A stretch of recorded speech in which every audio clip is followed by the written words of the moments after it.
আমার আত্মাটা সম্ভবত একটা পরিত্যক্ত রেল স্টেশন।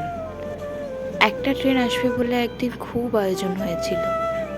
প্ল্যাটফর্ম সাজানো হয়েছিল, সিগন্যাল বাতি জ্বালানো হয়েছিল, অপেক্ষারত যাত্রীদের চোখে ছিল অশেষ স্বপ্ন।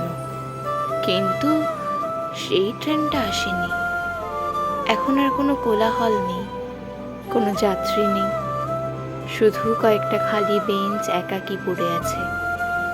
সিগন্যাল বাতিগুলো মরিচা ধরে নিভে গেছে। তবু প্রতি রাতে যখন পৃথিবী ঘুমিয়ে পড়ে, তখন আমি বুকের ভেতর একটা হুইসেলের শব্দ পাই। মনে হয় এই বুঝি সেই ট্রেনটা এলো। আমি জানি এটা স্বপ্ন, ভাবনা। তবু এই ভাবনাটুকু আঁকড়েই আমি বেঁচে আছি। কারণ কারণ অপেক্ষার শেষে যদি কেউ নাই আসে, তাহলে সেই অপেক্ষার চেয়ে অর্থহীন আর কি কিছু আছে?